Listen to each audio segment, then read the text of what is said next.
जय स्वामीनारायण। नारायण मुनिदेव सत्संग मंडल मांथी वेदांताचार्य शास्त्री राकेश भाई तारीख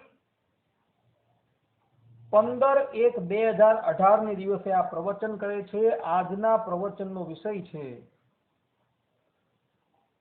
पतिव्रतानी भक्ति करनारा अर्थात के पतिव्रताना भावथी भगवान स्वामीनारायणनी भक्ति करनाराओए राधिका अष्टकनु गान करवू के न करवू तेनो विचार।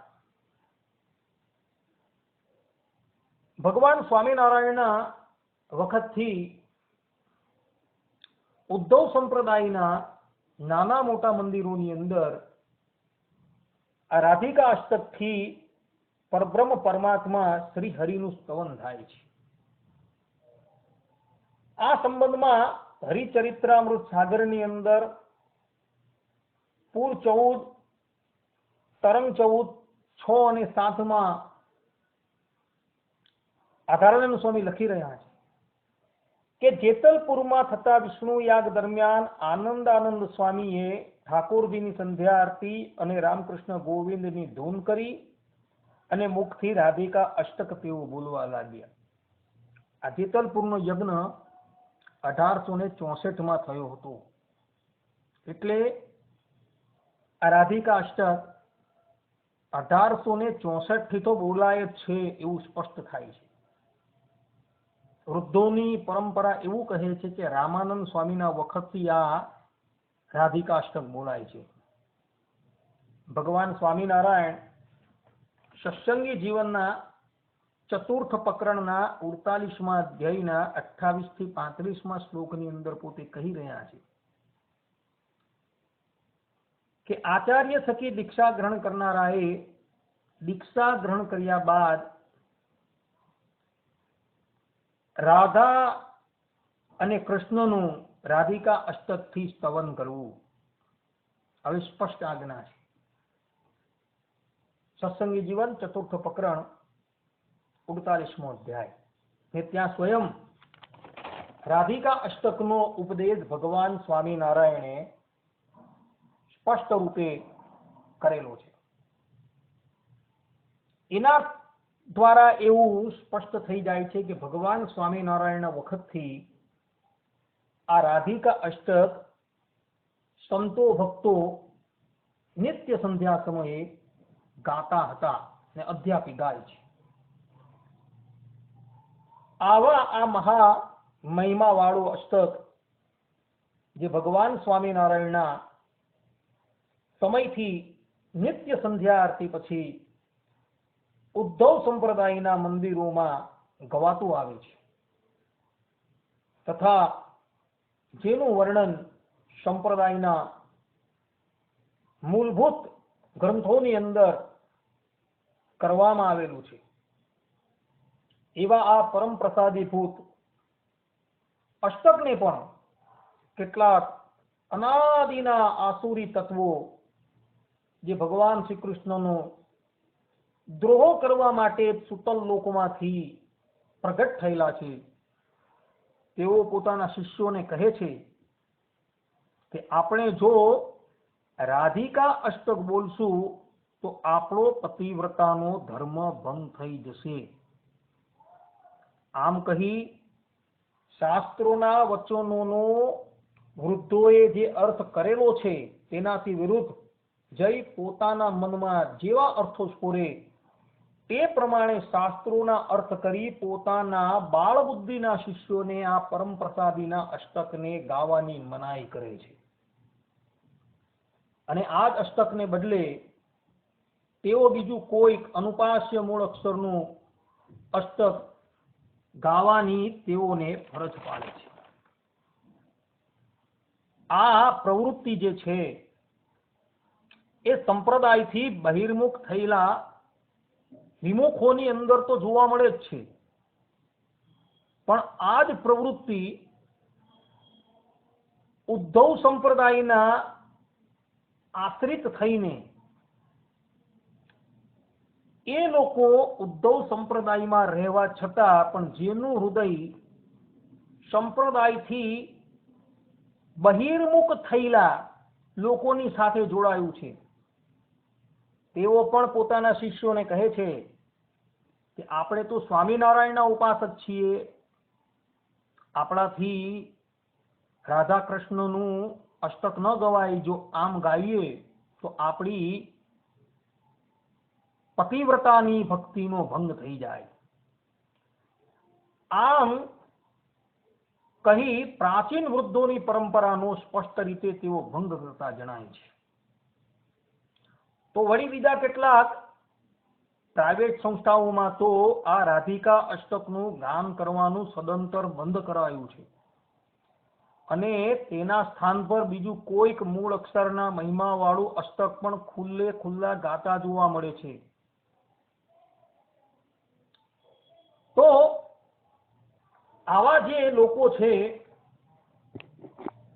તેઓ માટે કંઈક વિચાર કરવો જરૂરી છે.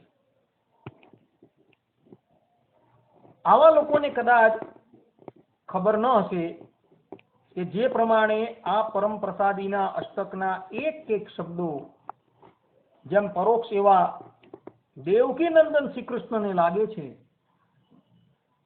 તેમ આના એક એક શબ્દો ભગવાન સ્વામિનારાયણે પણ લાગુ પડે છે. સંપ્રદાયના માન્ય પ્રબંધોમાં તથા નન સંતો રચિત કીર્તનોનું સૂક્ષ્મ રૂપે જો અવલોકન કરવામાં આવે તો ભગવાન સ્વામિનારાયણ માટે જ શ્રી કૃષ્ણ શબ્દ અર્થાત શ્રી કૃષ્ણ નામથી ભગવાન સ્વામિનારાયણનું સંબોધન કરાયું છે અને તેઓને જગતજનની રાધિકાજીના પતિ કહ્યા છે. જેમ કે જનમંગલ સ્તોત્રમ શ્લોક 5.1 તથા સર્વમંગલ સ્તોત્રમ શ્લોક 14.54 ભગવાન સ્વામિનારાયણને શ્રી કૃષ્ણ નામથી સંબોધેલા છે. સત્સંગી જીવનમાં પ્રથમ પ્રકરણની અંદર માર્કંડેય મુનિ પણ ભગવાન સ્વામિનારાયણનું એક નામ શ્રી કૃષ્ણ પાડે છે. આના દ્વારા એવું સ્પષ્ટ થઈ જાય છે કે શ્રી કૃષ્ણ દ્વારા જેવી રીતના દેવકી નંદન શ્રી કૃષ્ણ ભગવાન નો વ્યપદેશ થાય છે, તેવી જ રીતના ભગવાન સ્વામિનારાયણનો પણ વ્યપદેશ થાય છે અને તેઓને જેવી રીતના શ્રી કૃષ્ણ ભગવાન અર્થાત દેવકી નંદન શ્રી કૃષ્ણ ભગવાનને રાધિકાજીના પતિ કહ્યા છે, તે જ પ્રમાણે ભગવાન સ્વામિનારાયણે પણ રાધિકાજીના પતિ કહ્યા છે ઉદ્ધવ સંપ્રદાયના ગ્રંથોની અંદર. જેમ કે હરિવાક્ય સુધા સિંધુ તરંગ 79 રાધા રમેશ્વર શબ્દ આવે છે, જેનો અર્થ શેતુમાલા ટીકાકાર રઘુવીરજી મહારાજે ભગવાન શ્રી હરિ પર ઘટાવેલો છે. આ ઉપરાંત સત્સંગી જીવન તૃતીય પ્રકરણ 41મા અધ્યાયના 36મા શ્લોકની અંદર રાધા લક્ષ્મી આદિભી તત્ર સેવ્યમાનઃ સ્વશક્તિભી, કે રાધા લક્ષ્મી આદિ પોતાની પત્નીઓ વડે અક્ષરધામમાં સેવા કરાયેલા થકા રત્નજડિત સિંહાસન પર બિરાજમાન એવા શ્રી કૃષ્ણ અર્થાત હરિકૃષ્ણ મહારાજ. આ ઉપરાંત હરિલીલા પ્રદીપની અંદર 1:30-32 ની અંદર રાધા રમાદી નિજ શક્તિ નિસેવિતાંગ્રિતમ અર્થાત રાધા રમા આદિ પોતાની પત્નીઓએ સેવા કરાયેલા છે ચરણ કમળ જેમના એવા શ્રી હરિ, અહીં શ્રી હરિ શબ્દ લખેલો છે. આ ઉપરાંત હરિલીલા કલ્પતરુ બીજો સ્કંદ 14મા અધ્યાયની અંદર અક્ષરાખ્યમ તતોરાજન સ્વીયમ ધામ પરમ હરિ રાધા રમાદિ ભેરયુક્તમ શક્તિ ભેર ભૂરી ભેસ તથા દયાનિધિ શ્રી હરિએ પ્રેમવતી માતાને અક્ષર નામનું પોતાનું ધામ બતાવ્યું, જેમાં માતાએ શ્રી હરિને રાધા લક્ષ્મી આદિ પત્નીઓથી યુક્ત જોયા. આ ઉપરાંત હરિવાક્ય સુધા સિંધુ 110મા તરંગના 9મા શ્લોકની અંદર રાધિકા પતે શબ્દ આવે છે. આ શબ્દનો અર્થ કરતા ટીકાકાર રઘુવીરજી મહારાજ કહે છે કે સાક્ષાત શ્રી કૃષ્ણ અર્થાત કે મારા પિતા સાક્ષાત શ્રી હરિ લક્ષ્મીજી અને રાધિકાજીના પતિ જે છે એ બીજું કોઈ નથી પણ મારા પિતા સાક્ષાત હરિકૃષ્ણ મહારાજ જ છે. આ ઉપરાંત હરિચરિત્રમ 1:25-23 ની અંદર અખંડાનંદ બ્રહ્મચારીજી ગોપીપતિ શબ્દ લખે છે. તેનો અર્થ કરતા ટીકાકાર કૃષ્ણ પ્રસાદ સુરીજી ટીકાની અંદર લખે છે કે ગોપી વૃષભાનુ નંદિની શ્રી રાધા તસ્યાહ પતિ સ્વામી અર્થાત ગોપી એટલે વૃષભાનુની પુત્રી શ્રી રાધિકાજીના પતિ એવા શ્રી હરિ. આ ઉપરાંત પ્રેમાનંદ સ્વામી સત્યભામાના રૂષણાની અંદર પોતે લખે છે કે અક્ષરધામના નિવાસી શ્રીપતિ શ્રી પુરુષોત્તમ રાયજી રાધાકાંત રસિકવર સુંદર શ્રી હરિ. અહીં પણ એમણે પ્રેમાનંદ સ્વામીએ સત્યભામાનું રૂષણું આ જે પદ છે એની અંદર શ્રી હરિને રાધિકાજીના પતિ બતાવેલા છે. આ ઉપરાંત હરિચરિત્રામૃત સાગર 3:20-35-36 ની અંદર આધારાનંદ સ્વામી લખે છે કે અક્ષરધામમાં એક રત્નજડિત સિંહાસન છે, તેના ઉપર આ શ્રી હરિ બિરાજેલા છે. રાધા લક્ષ્મી આદિ અનેક પત્નીઓ પ્રેમ ભાવથી આ શ્રી હરિની મૂર્તિ પાસે બેઠેલી છે. આ ઉપરાંત હરિચરિત્રામૃત સાગર 9:24-14 ની અંદર સ્વામી લખે છે કે ભગવાન આપણા પિતાના પણ પિતા છે અને ભગવાન શ્રી હરિની પત્ની શ્રી રાધાજી અને લક્ષ્મીજી આપણી માતા છે. કીર્તન સાર સંગ્રહમાં આવતા પ્રેમાનંદ સ્વામીના કીર્તનની અંદર પ્રેમાનંદ સ્વામી સ્પષ્ટ રૂપે કહે છે એ તો રાધા રમાના વર છે. આ ઉપરાંત બીજા કેટલાય પ્રમાણો છે જેના દ્વારા એ સ્પષ્ટ થઈ જાય છે કે રાધિકાજી જે પ્રમાણે શ્રી કૃષ્ણ ભગવાનના પત્ની હતા તે જ પ્રમાણે ભગવાન સ્વામિનારાયણના પણ પત્ની છે. કારણ કે એ જ શ્રી કૃષ્ણ દેવકી નંદન શ્રી કૃષ્ણ એ હરિકૃષ્ણ નામ ધારણ કરીને ભૂતલની ઉપર અવતાર ધારણ કરેલો હતો.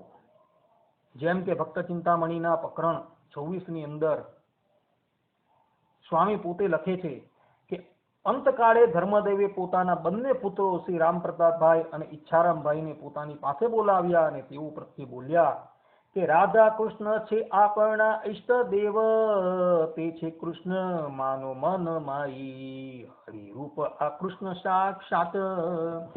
ધર્મદેવે પોતાના બંને પુત્રને કહ્યું કે જે રાધા કૃષ્ણની હું ઉપાસના કરી રહ્યો છું તે બીજું કોઈ નથી પણ તમારા ભાઈ જે શ્રી હરિ છે, જે તમારા વચેટ ભાઈ શ્રી હરિ છે એ જ છે શ્રી કૃષ્ણ ભગવાન છે, એના સિવાય બીજું કોઈ નથી.